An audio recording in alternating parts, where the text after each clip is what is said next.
Pat Conroy, welcome to Insiders. Thanks for having me, Patricia. Is building a stronger trading and economic relationship with China a way of Australia maybe insulating or protecting itself given the changing economic position and tariffs from the United States? No, this is about Australia having good international relationships with everyone in the world. The Australian people expect us to invest strongly in our diplomatic capability as well as our military capability. China's our largest trading partner. 25% of our exports go to China. We've worked hard to stabilise the relationship and unblock $20 billion worth of trade. That's hundreds of thousands of jobs that we've helped protect. So Prime Minister Albanese's trip is all about promoting jobs, promoting trade, but also managing differences. Dialogue is about managing differences, not eliminating them. And that's obviously one of the key goals of Prime Minister Albanese. But you said 25% is the rate. Would you like that to be higher? Well, we'd love to sell more to everywhere in the world. No, but specifically on China, because that's what this week's trip is about, would you like to increase that 25% to a higher rate? Well, we'd like to increase the pie as a whole, and Prime Minister Albanese announced a tourism initiative on his first day in China. We'd like to see more Chinese tourists coming to Australia, spending their money and driving more Australian jobs. So the economic relationship is important, but the discussions will be much broader than that. They'll cover human rights issues, they'll cover our view about security in the region. This is a complex relationship, but it's one we'll handle in a mature, adult way, as we have over the last 3 years. Elbridge Colby, who's the Defence Under-Secretary for the United States, has been pressing Australia and Japan about what position we would take if there was an escalation and a war between China and Taiwan. What is our answer when we're pressed? Well, our answer is the same one that DPM Miles gave in Parliament in an important statement a couple of years back. The sole power to commit Australia to war or to allow our territory to be used for a conflict is the elected government of the day. That is our position. Sovereignty will always be prioritised, and that will continue to be our position. But that's not the question that's being asked. It's not about sovereignty. It's how we would react if that scenario was established. Are we giving a clear answer behind closed doors to these repeated questions? Well, first, I don't disclose confidential discussions, but I make a couple of broad points. One, we don't engage in hypotheticals. We don't discuss hypotheticals. But secondly, the decision to commit Australian troops to a conflict will be made by the government of the day. Not in advance, but by the government of the day, and that's our position, and it's been long established. Foreign Minister Penny Wong gave a pretty significant speech, as you know, last week. She talked about, and I'm quoting from her speech, the worrying pace of China's nuclear and conventional military build-up, and it's not happening with the transparency the region expects. Do you share those concerns that China is not being transparent about its build-up in the region? Absolutely, and that's a position that we've long articulated. It was in the National Defence Strategy that we released last year. China is engaging in a very significant build-up of its military forces, both conventional and nuclear, and they need to be more transparent about that. We've said that publicly, we've said that privately, and we'll continue to do so. So will the Prime Minister say it in his meeting with Xi Jinping?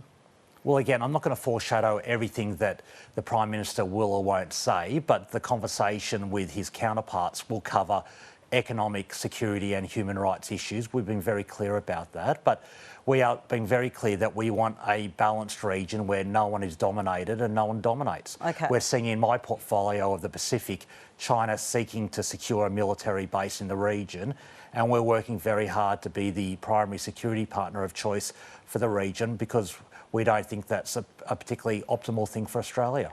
Penny Wong did raise with her counterpart the circumnavigation of Australia by the Chinese flotilla. Just a really direct question, will that be raised by the Prime Minister in his talks with the President and Prime Minister?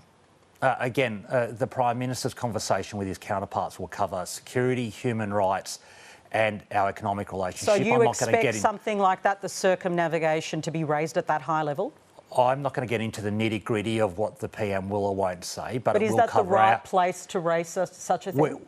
Well, we've been very clear, both publicly and privately, that we thought that China should have provided more notice about its live firing exercise. It was not what we do. We normally give 12 to 24 hours notice before a live firing exercise. They gave notice, but we regarded it as insufficient.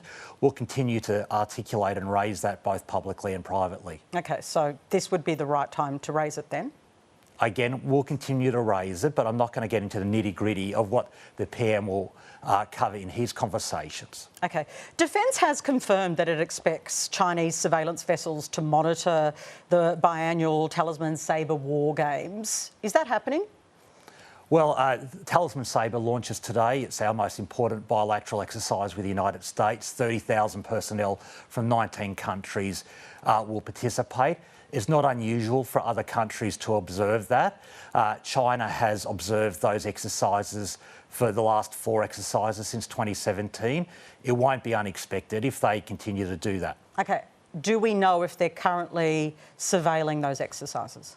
It won't be unexpected, but I'm not going to get into the nitty-gritty of whether they are there. I don't know if that's particularly nitty-gritty. I mean, don't we have a right to know if the Chinese are surveilling this particular exercise? Yeah, well, I'm happy to say that my most up-to-date information is that they are not observing the exercise, but the exercise hasn't started yet. It starts today. I'm being very frank with you that it would be unusual for them not to observe it, so we'll adjust accordingly. Okay. What does adjusting accordingly mean? Well, it means that we will obviously observe their activities and monitor their presence around Australia, but we'll also adjust how we conduct those exercises. People observe these exercises to collect intelligence around procedures, around the electronic spectrum and the use of communications, and we'll adjust accordingly so that we manage that leakage. So you're saying if they surveil us, which we expect based on past precedent, that we will use it as an opportunity to surveil them. It sounds very spy movie now, but in order to collect our own intelligence. Well, I think it'll be a two-way process, but when we conduct these exercises, we're always cognizant that they're being observed by people who want to collect information about how we work with our allies, how we communicate with our allies and partners, and you manage that accordingly in a sensitive way. That's what the Australian people would expect our Australian Defence Force to do, and we'll continue to do that. But again, I'll say that the Chinese military have observed these exercises since 2017, and it'd be very unusual if they didn't do that this time. Yeah, okay. I just want to talk about AUKUS and the investment into AUKUS. The US will be looking at what we've done to demonstrate our own readiness. Is it correct that no work has begun at the Henderson shipyards yet? No, that's not correct. Are you referring to HMS Sterling or the Henderson Maritime Complex? The Henderson Maritime Complex. Well, the Henderson Maritime Complex is not required for Submarine Rotation Force West. What is required for Submarine Rotation Force West, which begins in 2027, is upgrades to HMS Sterling, where our submarines are based and where US submarines will visit. We've invested billions of dollars in upgrading HMS Sterling, and that work is underway. The Henderson Maritime Precinct is about where we would maintain our submarines when we receive them well into the 2030s. So they're two separate timings. The one we're focused on now is HMS Sterling. Okay. Former US Navy Secretary Richard Spencer has warned that Australia needs to move quickly on both of those sites to ensure they're ready to go by 2027.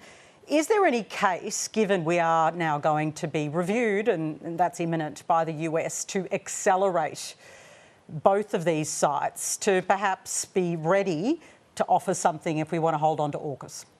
Well, work is going well at HMS Sterling. In fact, we had a US submarine dock there last week and received some maintenance. We've had very successful maintenance activities of US submarines, and importantly, that facility at HMS Sterling will contribute 1,800 maintenance days over the 5 years of Surf West, which is 1,800 maintenance days that the US won't be needed to give in their own maintenance bases.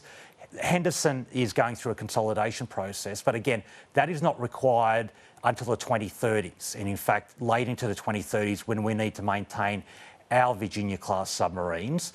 HMS Sterling is the immediate activity, and that's where we're investing billions of dollars right now.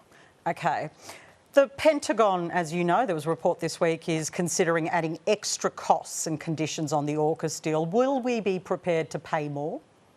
Well, again, I'm not going to speculate about hypotheticals But about a if review that that is hasn't been asked, delivered. is this so important to us that there's no plan B? The Defence Minister made that clear. If there's no plan B, will we be prepared to spend more?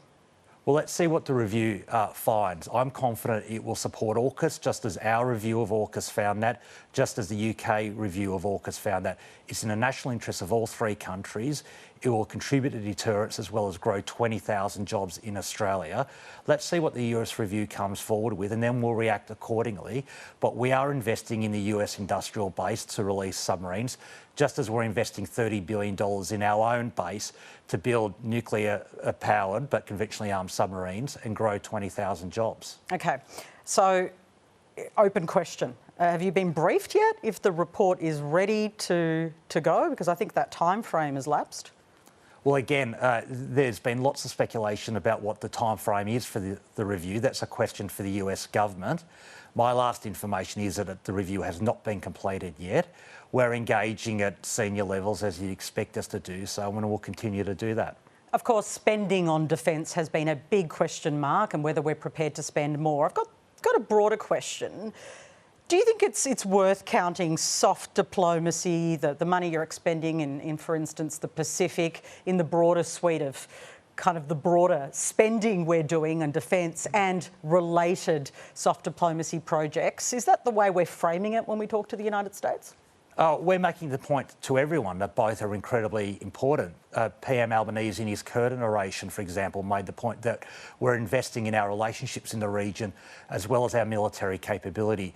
And we are increasing our defence budget very significantly, the largest peacetime increase in the defence budget ever, $57 billion over the next 10 years above the current trajectory, the previous trajectory, including $10 billion over the next 4 years. That's a massive investment that is delivering additional capability right now, and we've been very open with the Australian people that we'll approach it in that way. And do you expect that we will have to spend more? Well, from the PM down, we made it clear that the way we'll do that is if a case is made for more capability, we will invest more. We're increasing it by $57 billion, the defence budget. But what we're not going to do is pluck a figure out of the air and then work out how to spend it, which is what the coalition took to the last election. And the Australian people were very clear that they preferred our approach, which is make a case for additional capability, then invest it. That's a sensible way.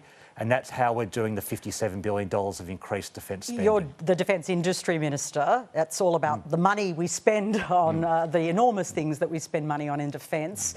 Procurement has been a perennial problem in defence. Value for money, overruns, delays. Is part of your concern that in essence we do this quite badly and you are reluctant to spend more? Well, it's a challenging area for every country around the world. These are the most complex, sophisticated projects any government attempts. And it was pretty problematic under the last government. We've made reforms already. We've made significant reforms to how we do defence procurement, and that's improved the process. But we flagged that we want to do more in this area. We will be reforming defence to a greater extent because it's important that taxpayers have confidence that every single dollar goes to improving the capability of the Australian Defence Force, as well as supporting the 100,000 Australians who work in that industry every day. Now, the Treasurer told us last week there was an urgency in getting some clarity on this 200% tariff on our pharmaceuticals. Do you have the clarity yet? Again, we're still engaging with the US administration. There's questions about timelines for that. So we'll keep engaging and we'll keep arguing for no tariff for our pharmaceuticals and arguing very strongly in our national interest. Has there been any clarity from them since there was an urgency put on finding out about this? Well, we've been very clear that we won't be sacrificing or making changes to the pharmaceutical benefit scheme or any other policies. We'll always act in our national interest and we'll always argue that these tariffs are not a friendly act and are an act of economic self-harm to the United States. Is it also not a friendly act to not get an answer when you ask it? Because it seems there is a delay in even getting clarity about some of these tariffs. Well, again, we'll keep pushing for that information. Must be frustrating, though. Well, again, I'll leave that to someone else to answer, but we'll keep articulating in our national interest and saying that this does harm to the US consumers and business community, and it's inconsistent with our free trade agreement. Just want to end on the big anti-Semitism report, which of course landed in the government's hands to act on. The big debate that seems to have emerged from it is the definition itself. Do you consider a view which is that Israel shouldn't exist, it should be one state, for instance, with equal rights? That's a lot of the protest movements call, for instance. Is that anti-Semitic, that view? Well, like all Australians, I've been appalled about the rise of anti-Semitism since October 7, and that's why we've taken a huge range of actions that you know about. Regarding the Siegel report, we've welcomed it and we'll consider it and come back with our response. But is that on the question specifically that I put to you, do you consider the view that Israel shouldn't exist to be anti-Semitic? Well, we support the International Holocaust Memorial's definition of anti-Semitism. Our position on Israel is that there should be a two-state solution with both states. That's your view, but protesters might say something different. Do you think it's their right and that that's not anti-Semitic? Well, we've made the point that you can have views about the Middle East without resorting to racist language, and our position is a two-state solution with two states with secure borders, with civilian lives being respected. But is it racist for someone to call for a one state? Well, again, I'm not going to get into that. I'm not a lawyer, but I will say that our position is that there should be two states. We support the International Holocaust Memorial's definition of anti-Semitism, and people can have a view about the Middle East conflict without resorting to racist language. Pat Conroy, it's been a pleasure to have you on Insiders with me this morning. Thank you. My pleasure.